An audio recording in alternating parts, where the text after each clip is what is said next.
Hi everyone, Father Lamb here. It's Wednesday, March 23rd. And here we are in the middle of Lent. And of course, we've been talking these past weeks about the three pillars, that the church brings before us: prayer, fasting, and almsgiving. So I thought today we'd talk a little bit about fasting. And maybe the first question we ask very naturally is, why do we fast? Why? Does God get some kind of pleasure out of seeing us suffer or anything like that? No, of course not. Fasting is about freedom. Ultimately, freedom of heart, freedom then to worship God, that there are different things in the way. The saints would say that we want to become detached, that we can become attached to so many creature comforts. We use the word addiction a lot in our culture. Whether you want to use the word addiction or attachments, it's the same thing. We're attached or connected to things that aren't God. And we need to remove them so that we have a deeper opening for God.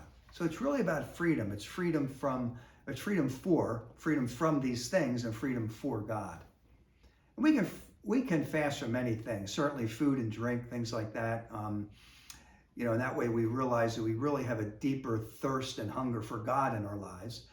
We also can fast from different attitudes, from gossip, talking about other people, negative thinking, complaining, worrying. There are a lot of different things that you and I can fast from that can do a lot of good to our spiritual lives. And I think what happens is fasting reveals things to us.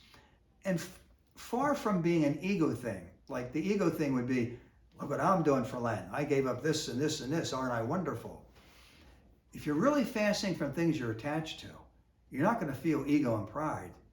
You're going to feel incredible weakness. You're going to be like, wow, I am so attached to so many things. And if you get in that space, that's not a bad space. That's where we want to be. You want to feel that weakness that you can invite God into. Let me give you an example. I gave up eating between meals once during Lent for a while, and a couple things surfaced. I was doing that. I also gave up watching TV. So, you can be filled with pride with that. Look at the great stuff I'm doing, but I felt incredible weakness. What would happen is this. On the one hand, I was eating 3 good meals and getting all the nutrients my body needed. So it wasn't like my body was suffering in any way. But I had this fear that I was going to be hungry. I get hungry in between meals. And they would be the times you would normally snack. And you're not snacking. I would end up eating too much food at each meal. That was crazy. Eat a lot of food at dinner because I don't want to be hungry before I go to bed. So that's one thing you face, is you start gorging yourself with too much stuff out of that fear. And then what happened was, as these things surfaced, so in between meals when I felt that hunger, when I'm not eating the next meal yet and I felt that hunger, I'd find myself complaining.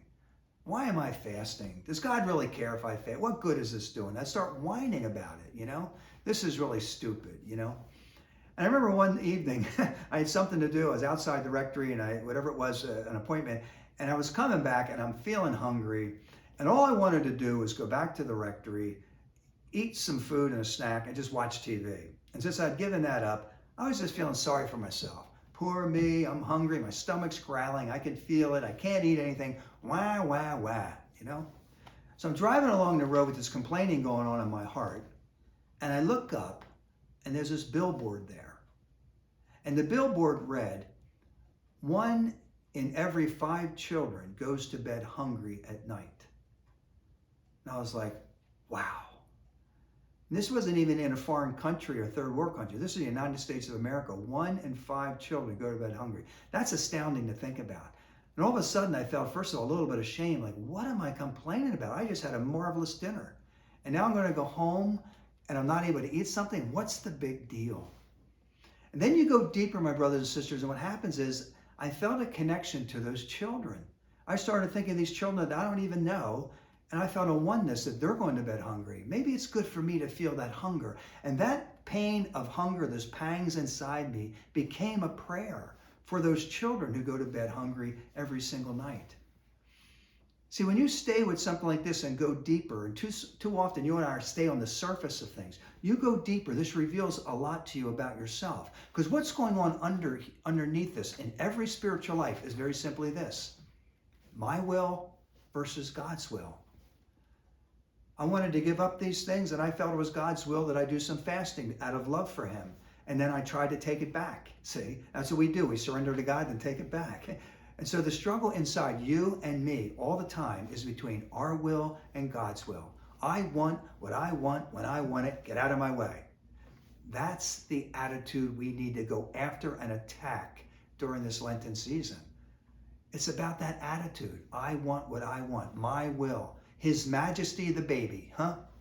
And then you give that up and you turn to God in prayer and He fills us. And you go to bed with those pangs of hunger there and you wake up just feeling a deeper peace, a gentleness, a closeness to God, really a peace in the heart, freedom of heart. But too often, my brothers and sisters, we stay on the surface of things. So whatever you're giving up, in one sense it doesn't matter, but in the other sense, maybe what you need to get after is, what are the things that you're attached to? What are the things you don't want to just give up? You don't want to let go of? And often it's not necessarily about the food and drink. It might be about media. It might be about inner attitudes. It might be about your own way of thinking. My thinking is right and everybody else's thinking is wrong. Let go of your way of thinking. Let's think as God thinks. Lord, what do you think about this situation? Maybe it's letting go of worry, criticism. Maybe it's letting go of complaining, you know? I might have mentioned this one time in a Sunday homily. I remember I gave up complaining one day. I challenged people during the Sunday homily, take one day this week and give up complaining, okay? And you don't realize how much you complain till you try to do that, because you start thinking, geez, I just complained. And you think you're complaining more, but you're not. You're becoming aware of how much you're complaining. But when I woke up on a certain day, I think I said Tuesday, I'm going to do it one day this week. Tuesday's a day, and that's the day I'm not going to complain. I woke up Tuesday morning.